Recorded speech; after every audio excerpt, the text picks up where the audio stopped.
على الأحداث من مطار جدة دكتور فاطمة عبد المطلب، باحثة في مركز البحوث الزراعية. دكتورة أهلا وسهلا بيك. اهلا بحضرتك يا استاذ معتز. هو حضرتك انا طبعا استفزتني كلمه المتحدث باسم وزاره الخارجيه الحقيقه. ايوه. لكن يعني احنا بقى كنا في قلب الاحداث حضرتك. ايوه. انا رحت المطار يوم 29 بعد الفجر على اساس ان انا كانت طيارتي الساعه 12:05. فلقيت كم الناس المكدس مش قادره اقول لحضرتك كان عامل ازاي. النقطه بقى ان حضرتك الشنط عشان نوزنها وقفوا السير ومش راضيين يشتغلوا وقالوا لنا ان مفيش ستيكر عشان نشتغل، مفيش ستيكر عشان نشتغل. حضرته بيقول ان في دول تانية غير مصر، ولا دولة حضرتك وقفت ثانية، واحنا كنا واقفين بره في الشمس مع شنطنا بنوزن في الشمس وكل الدول باحترامها جوه. على ما السير اشتغل حضرتك اشتغل الساعة 4 قبل الفطار، واحنا طيارتنا الساعة 12 قبلنا من الساعة 5 الصبح واقفين، وناس من يوم 27 واقفين.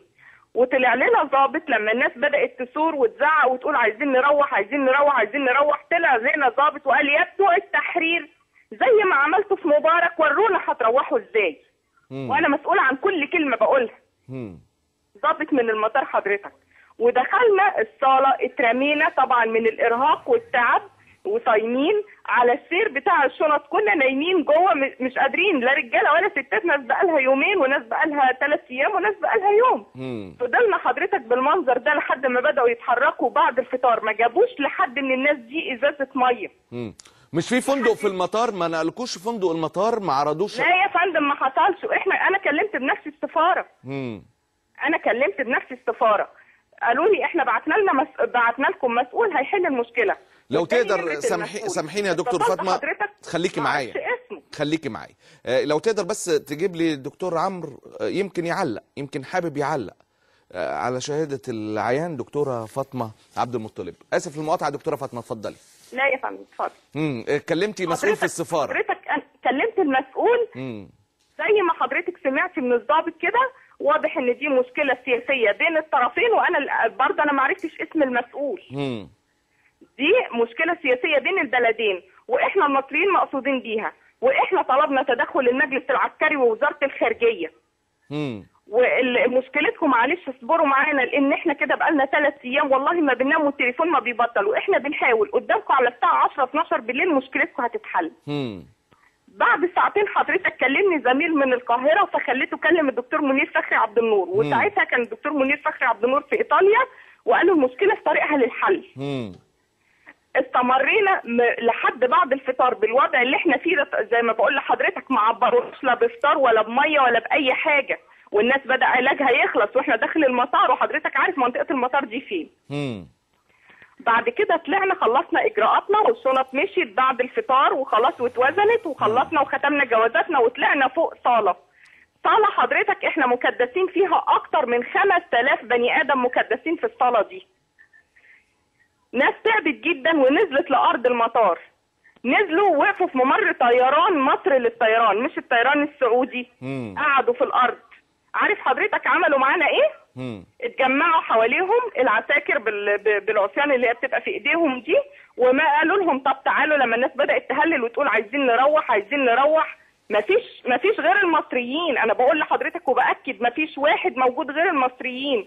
راحوا جمعوا مننا 17 اتوبيس وخدوهم قالوا لهم تعالوا نوصلكم للطيران بتاعكم. الكلام ده كان الساعه 8 مساء. خدوا ال 17 اتوبيس وراحوا رموهم في الصحراء. في الصحراء؟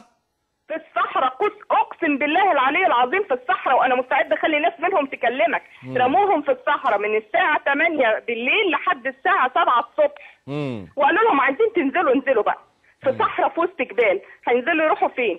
ولا اكل ولا شرب ولا علاج معاهم، واحنا رايحين المطار خلاص كل واحد فلوسه خلصت، وفي الصحراء هتعمل ايه؟ 17 اتوبيس. مجموعه من الناس دي خافت تركب الاتوبيسات، وقفت على ارض المطار. من التزاحم الاتوبيس وهو بيتحرك داس على واحد مات. طبعا ما حدش جاب سيره الموضوع ده. واحد مات. لما بداوا يصرخوا ويهجموا على العساكر كانوا بيضربوا عشوائي بالعصيان عشان بيقولوا احنا ما اتهناش. لا اتهنى. واحده اتخبطت على دماغها بعصايه جالها نزيف ماتت في الحال. قالوا ان الموت من التزاحم. لا الموت مش من التزاحم، الموت من اللي هم عملوه. كل كلمه كانوا بيقولوها لنا يا بتوع التحرير يا بتوع التحرير. لما لقيوا حالتين الموت دول حصلوا راحوا بسرعه جايبين للناس اللي كانت على ارض المطار تحت دي، جابوا لهم وجبات سخنه وطلعوا لهم طياره الساعه 3 صباحا الناس دي ومشوهم.